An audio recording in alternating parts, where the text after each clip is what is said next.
আরে বড় ভাই, ঠিক আছে, রাখ রাখ। কেমন আছেন আপনি? জি ভালো, আপনি? আমাকে চিনতে পারলেন না? আরে ওই যে ওই দিন হাসপাতালে বাবারে ডাক্তার দেখানোর জন্য কত সাহায্য করলেন। ও আচ্ছা আচ্ছা, আপনার বাবার কি অবস্থা? এখন ভালো আছে। ওই দিক কই যান? এই একটু হাঁটতেছি আর কি।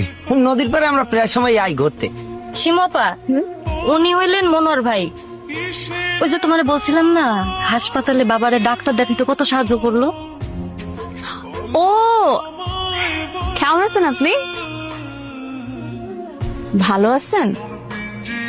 জি ভালো, আপনি ভালো আছেন? আলহামদুলিল্লাহ ভালো আছি।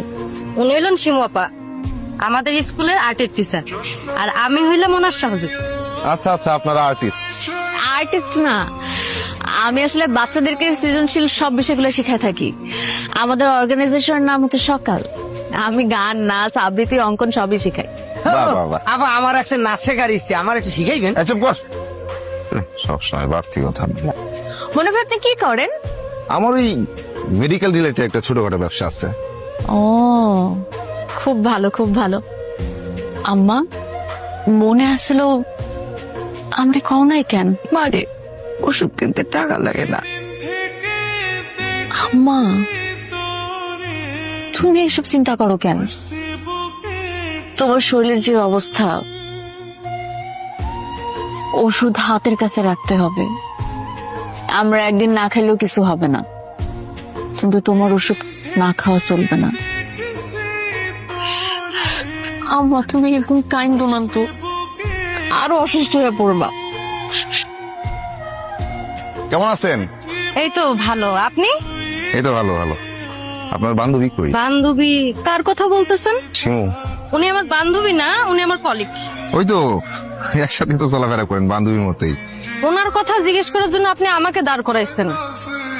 উনি আজকে আসবেন না, ওনার মা অসুস্থ, উনি বাসায় থাকবেন। আর কিছু? না না, আর কিছু না। একসাথে দেখি সব সময় চলাফেরা করেন, তাই জিজ্ঞেস করলাম আর কি।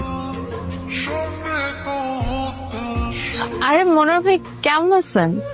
এই তো ভালো, আপনি কেমন আছেন? ভালো আছি। এই ওষুধ দুটো দাও তো। এই দেখি, শ্বাসকষ্ট তো মনে হচ্ছে একটু বাড়ছে। আরে অনেক বাড়ছে। আপনি কেমনে বুঝলেন? ওষুধ দেখে বুঝলাম। আপনি কি এটাও বুঝছিলেন নাকি আজকে আমি এখানে ওষুধ কিনতে আসবো? আপনি কিন্তু ভেরি ইন্টেলিজেন্ট।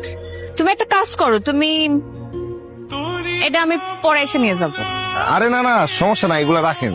ওই পরের বার যখন ওষুধ দিতে আসবেন শোধ করলে সমস্যা নাই তো। আরে না না, আমি দুদিন পরে এসে নিয়ে যেতে পারবো। তাহলে কত হলো?